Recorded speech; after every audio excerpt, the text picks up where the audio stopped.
Good morning, everyone. Welcome to Padfoot Live Get Training. I'm James, I'm Courtney. and today we're going to be talking about a range of things appropriate to you and of use to you as dog trainers and handlers.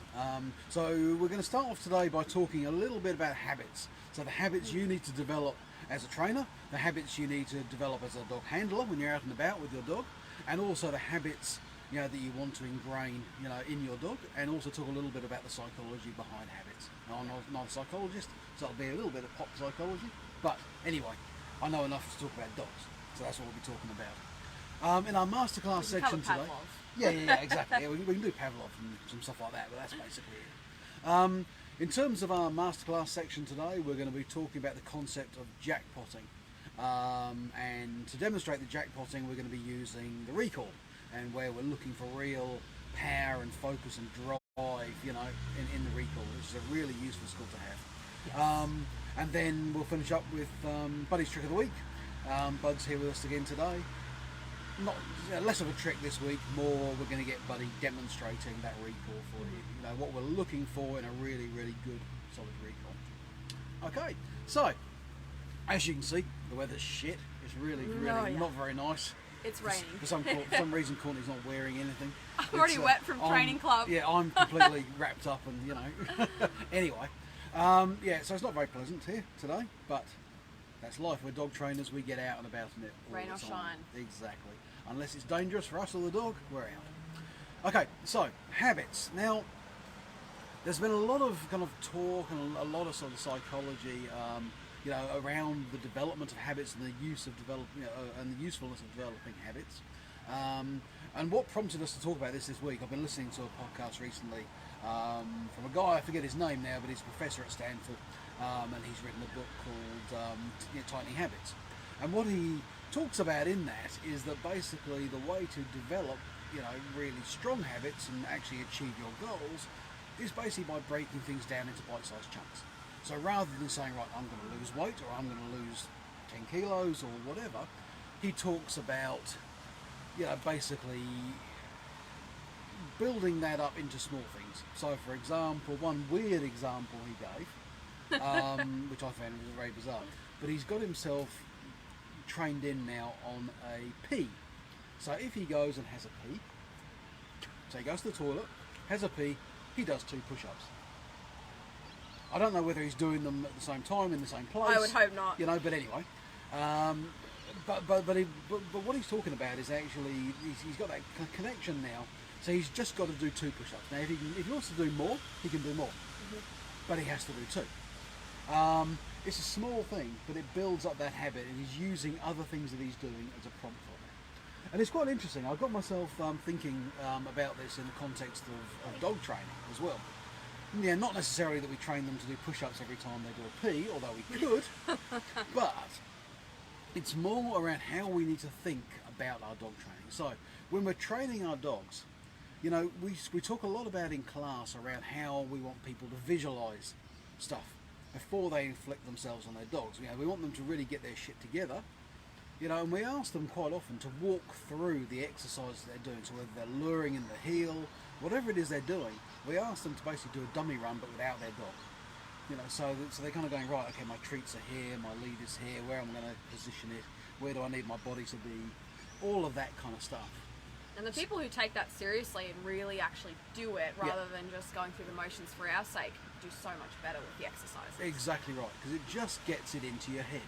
And before you inflict yourself on your dog, and it's very easy for us to confuse our dogs, and that's what we're trying to avoid. We're trying to make sure we're always giving them very clear instructions, clear cues, clear guidance. Mm-hmm. By doing that sort of visualization exercise beforehand and running ourselves, doing a few dummy runs, we've basically ironed out the cock-ups in our own performance. Mm-hmm. So that when we're teaching our dog, we're now a lot more confident. We know we've got all of our shit together. We're able to really show them how to, to do the behaviour and help them and guide them through that behaviour. So that's a habit, that I'd encourage everybody to get into. As a dog trainer, before you're trying to teach your dog anything, whether it's something we've taught you or something else you're trying to teach, think it through. Visualise it, really play it out from all the angles, work out what you're going to do with all the tools and impediments you'll have, leads, whistles, clickers, treats, all manner of things, distractions, get rid of the distractions, before you inflict on the dog. So you've got your training method absolutely nailed. And for me too, I don't know, because everyone learns differently, right? Like for me specifically, I also really find it helpful, and where I really click into it is thinking about it, yes, but then actually going through the motions. Yeah. Because your body actually struggles sometimes to keep up. Like your brain knows what you're supposed to be doing, but the actual body movements. Yeah, absolutely. It can be awkward, where are you holding the leash? When are you going to switch your leash? When are you going to pull the treat out? All these little things can really have an effect on your exercise. So. Yeah. And we've also talked in previous weeks about the importance of markers and the importance of using your markers at the right point to say to your dogs, either, as a bridging marker, yes, keep going, that's good, keep going, or yes, you have successfully completed. Again, that's something else. You need to make sure you are dispensing at the right time. Yeah, because whatever you're marking something. Yes, exactly right. You're rewarding something. Just you want to make sure it's the right thing. Exactly right. Exactly right.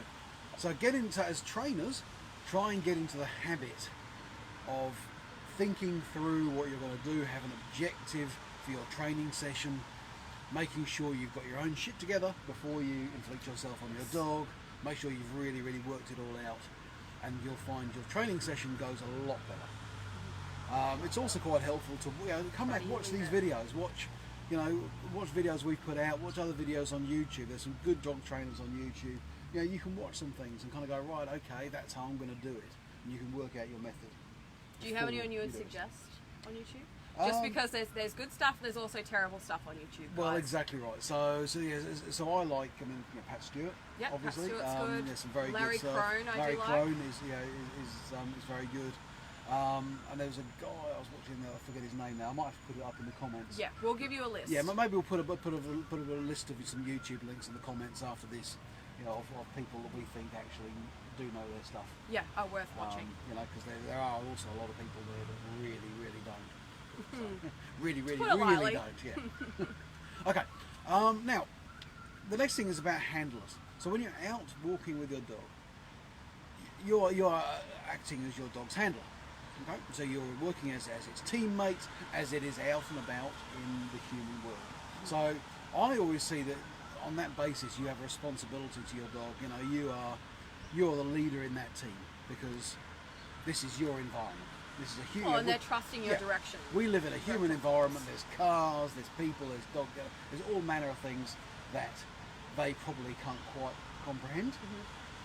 So we have to really guide them through that. So you've got to be conscious when you're out for a walk with them.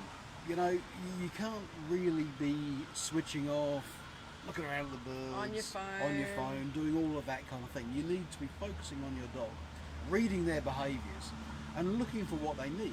So if your dog is very, you may be thinking, right, I'm out for a walk, I need to get my 10,000 steps of exercise today, and that's your motivation for going out. Your dog's motivation for going out is to sniff things, explore, get that sort of sensory benefit. Yeah, enrichment. Really, yeah. So you've got to understand that. So if you're taking your dog out, you need to give them the opportunities to do those things. So if you see them, and we often hear from people, oh, my dog pulls on a walk. What's it trying to pull at? Oh, it's trying to pull at the hedge over there, or the lamppost over there, or whatever. Yeah, because that's enriching for them. Obviously, there's a scent there that they want to smell. They want to investigate. And if you're never letting them get to any of those things, it does create a lot of frustration. Exactly. Not right. saying let your dog pull to it, no. But you need to so what we're saying is you need to read your dog's behaviour and understand if your dog wants to go to that thing for their own stimulation and enrichment, take them to it. Do it properly. A lot of people, I consider they're very selfish in this way. They really do try to multitask. They really do try and go, right, I'm going to get my 10,000 steps. Oh, and at the same time, I want to walk the dog. A walk for a dog is an exploration. It's not a route march in a straight line. Well, and oftentimes it's actually pretty much all they have to look forward to. Exactly. It's the best part of their day. Exactly. So please bear that in mind. Make sure when you're out, with your dog, you're reading their behaviour and looking for things that motivate them. You can also use these things as training exercises. So, one example that Pat Stewart, who we mentioned before, uses, that if he knows there's a bitch on heat in the same space where he's training his dog, and it's urinating and that kind of thing, he will wait and he will teach his dog behaviours. He'll use that as a training opportunity to teach certain behaviours, and when that bitch is gone, he will actually use the area where it's urinated, as a reward for his dog. Yeah, Because release him to go sniff it. He knows his dog desperately wants to go and do that. Yeah. So there's an opportunity there, even if you're just working on a very, very basic, solid stay. That's a great opportunity because you've got a really, really compelling thing that your dog wants right there, and you can actually use that as an opportunity to say, right, mate, you wait, you stay, you build that stay up to a certain duration of time, and then you release that to that reward. And I was just going to say, that's a great thing you could do on a walk, guys. There's a light post and your dog really wants to get to it. All right, you're going to slow it down, you're going to get yourself ready, you're going to get them into a heel potentially, you're going to have them on a loose lead, make sure they're paying attention and abiding by the laws of the land, right? And then you're going to go up right up to you near that pole. You might ask them to sit and hold that eye contact for a few seconds. You might ask them to stay, you might ask them to drop, and then you're going to release them straight to that scent. Yep. Let them be the little reward. Use the reward. If your dog is wanting to get at something, that's something that they want, that's motivating for them, you can use that. So as a handler, when you're out and about with your dog, pay attention to those cues, pay attention to those opportunities, and take advantage of them. Training opportunities happen all day, every day. Absolutely. In terms of the dogs themselves, dog training is fundamentally a habit. So the way we approach dog training is obviously through conditioning and so on. Yep, classical. Through classical conditioning and operant conditioning. Operant conditioning, there's not time to kind of go into all this now because it's quite complicated. But there's basically 4 quadrants within operant conditioning. In terms of classical conditioning, however, which is the original, and this is where the story of Pavlov's dog comes from, where he was doing an experiment, ringing a bell, noticing that dogs would salivate. Even with the absence of food. Yeah, so if he rang a bell before giving them food, over time, all he had to do was ring the bell, and the dogs would salivate without the presence of the food. Mm-hmm. That's habit. That's ingrained kind of habit. Yeah. Essentially, yeah. So what we're talking about with your dogs, in a lot of cases, is we want to use those kind of psychological tools to develop those kind of habits. So it's about the consistency, and this is where the markers are so important because we're using that principle. But it's also about and we'll talk about this in the next section. When we're talking about jackpot and the masterclass as well. So there's a nice little bridge to that. So it's a bridge mark. But basically, I'm sorry. But it's really about sort of using those opportunities to say, right, okay. For example, on a recall, I never ever want from you a half-hearted recall. For example. So when we're teaching our dogs, we always teach them to come in on a recall like a bull at the gate and skid to a halt in front of us. There's no instance I can think of where you would ever want a half-assed recall. So if your dog... maybe if you're training for something really, really specific, but I can't think of anything. So what we're getting at is that basically there you need to build the habit of a half-assed recall. Do not ever settle for anything less. So if you're training your dog on a recall and it kind of ambles into you, a lot of labs do this, amble in. No, mate, you don't get your reward for that. Now, you go over there, you come back to me like a bull at the gate. That's when you get the reward, and that's the only time you get the reward. But the way to teach that is to make sure that we're really, really bringing out the big guns. The easiest way to do it is just to start really well from the beginning, guys. Have a dog who straight away they hear come and they're like, yes, something great is waiting for me. Exactly. So using all those habitual things, you can start small, you can build it up, and build behaviours in that way. If you want a certain behaviour from your dog or a certain activity, you can break it down into component parts, teach each of those component parts separately. Each of those component parts will start at a base level and then be able to be progressed, and gradually as you do that, you then chain them together. It's a recipe, more than anything. Yeah, okay? 100%. But you really do need to focus on the quality of what you're trying to achieve. Okay, so that leaves us very neatly onto our masterclass section where we're going to talk about the concept of jackpotting. Courtney. Yes. So jackpotting, guys. We're talking about rewarding when we talk about jackpotting. It's pretty much exactly what you would think it is. It's the concept of every so often, so say you give 5 rewards, 1 out of those rewards is randomly going to be a massive reward. Like just huge jackpot, right? The idea behind this is, so I like to give you an analogy. Why is it that every time you go to the pool, not everyone, hopefully you don't do this, but every time you go to the pub, you throw $10 in on the pokies? It's because once upon a time, that paid off massively for you potentially. Maybe you doubled your money, or you got $100. I don't know.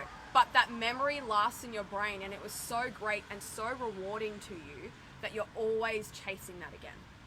With a recall, we kind of want to get them going on that, like, oh, like, what is it? Like, is there something really, really, really, really, really good? Like, we always want them hoping that that big reward is going to be waiting for them.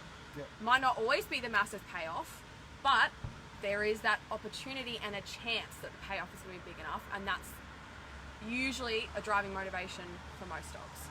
So, with the recall, for instance, when we're wanting our dogs to come in really huge, I mean, if I call Buddy to me one day when he's just doing nothing and I give him a huge little handful of like roast chicken scraps, he's gonna just go, yeah.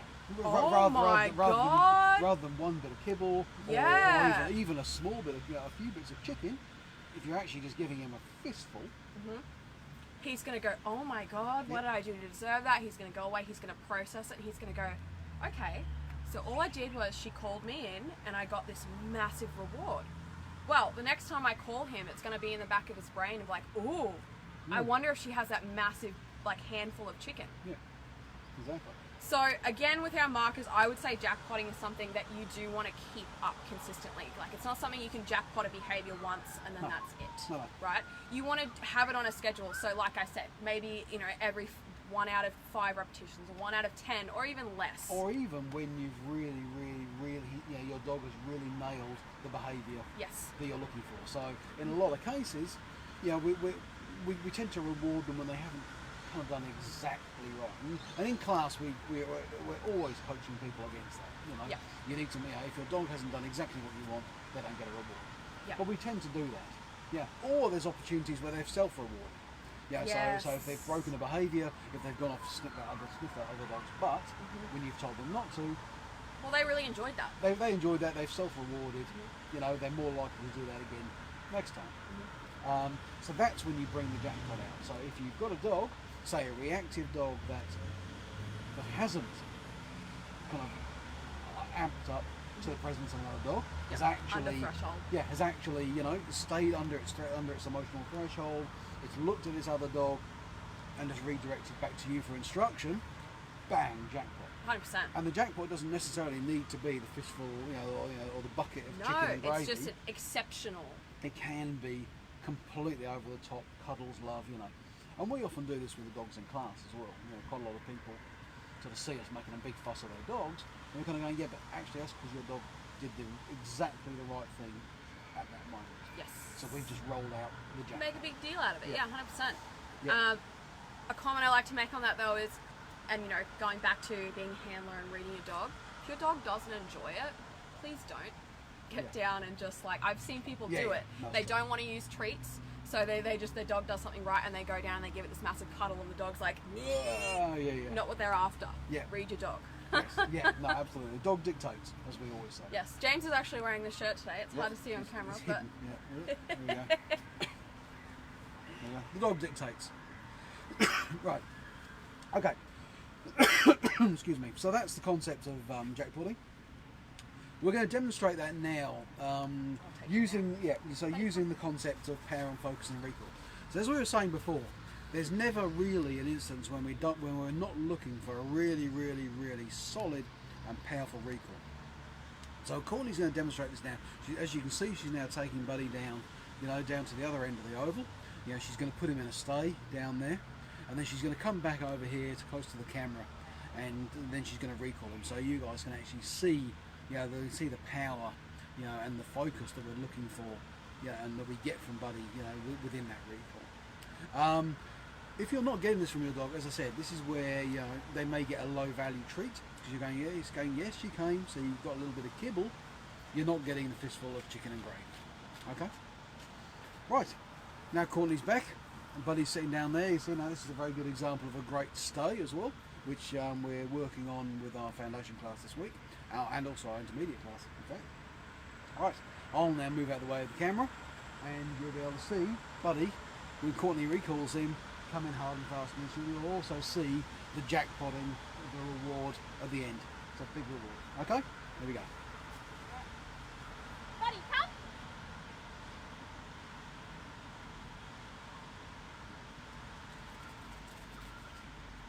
Come on, straighten up.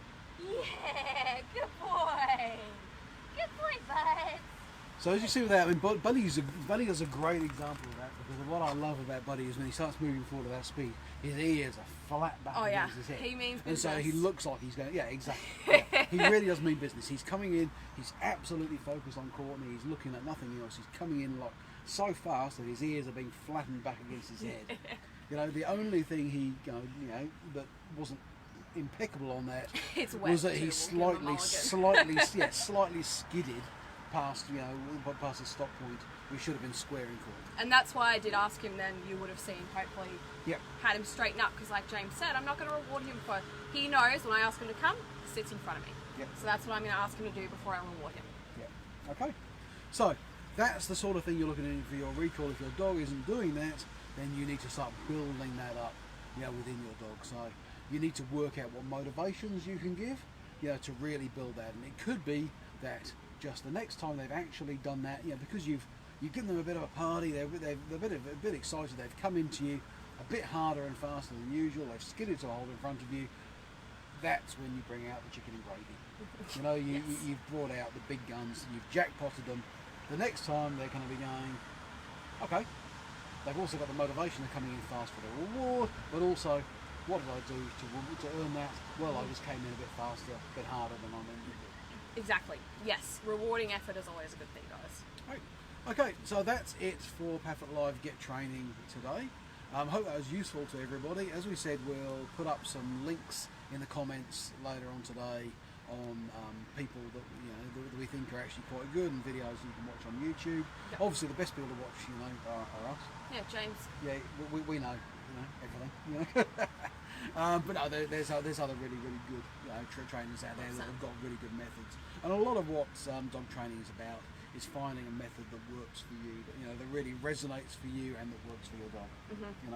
And when we do this all the time, we're constantly adapting our methods because we've just happened across something that we think works and we better. think, know better, do better. Yeah, exactly right. Okay. So that's it for this week. We'll see you all back here 8 AM next Saturday. Yes. For another Padfoot Live Get Training. If you have any questions during the week, please do put them up in the comments. And have a great week. Enjoy training your dogs. Take care, guys. See you guys. See ya.